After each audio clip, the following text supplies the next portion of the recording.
Well, welcome to Speyside, and we're going to see the Scottish Government's genius short-term let licensing scheme in action. Just watch this. So, absolutely beautiful location. We're in here, and here we've got this cottage that's been in use as a short-term let holiday accommodation for some time now. It's all been beautifully refurbished, lots of very satisfied customers coming to spend their money in the area. Lovely bathroom, lovely bedrooms. Isn't that great? Just the sort of place you'd like to stay. Let's go and have a look in the living room as well. All very new, all spick and span. New heating system, nice new kitchen. Okay, we've got Neil here and Ewan, but let's see what's happening with this place. So Ewan, your family owns this property.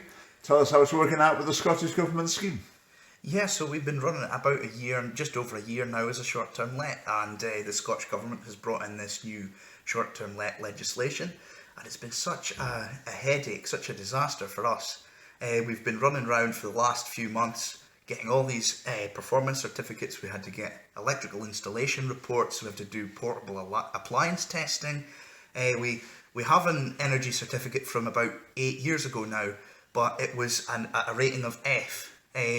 About 6 years ago we had the cottage redone with some new insulation and some new heating to try and bring it up to standards. The Scottish Government changed the standards since then. We had to pay £250 for this certificate, and the certificate has come back at an E, which isn't much better than what it was originally.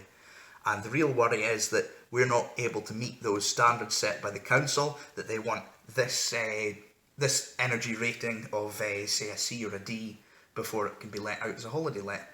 Okay, so if you're meeting the energy requirements, what's the problem? You've got a new boiler here, new systems. What's the problem? Yeah, so the main thing they had said was that we were using the wrong heating supply. So the cottage is out in the countryside, we don't have gas mains up here, and they were saying you should switch to a gas supply or a heat pump, both of which are, completely unacceptable in the countryside. If the power goes down or the mains go down, you're not going to have a supply. The only solution is we all have oil heating with the oil tanks outside, and that is one of the least environmentally friendly options they have on their list. And so just because of the heating, and we've got no other choice, we're being marked down on that. So what's going to happen to this property? Well, I mean, if they reject the licenses, that's it. It's just going to have to sit empty. We can't rent it out as to tenants because of the Scottish Government regulations around that. It barely covers our mortgage, the rent, and so if they stop paying the rent, that we would be in the hole for thousands of pounds, and we'd have nothing to do with it. We can't sell it because then we'd have somebody objecting, because we own all the land around it. It's part of the farm, so we can't go around and sell it because that would just cause us, lots of problems down the line. And if we can't use it as a B&B, it's just going to have to sit empty, which I don't think benefits anybody, whether it be housing stock or not. It's not helping the local population. And is this an isolated case in the area? No, this is as common as it gets. There's been so many people I've been speaking to that have shut up their businesses. There's a lot of people around here who've just moved out. Here's just down the road from me another neighbour who's decided to sell up because of the B&B licensing. Too much hassle for them.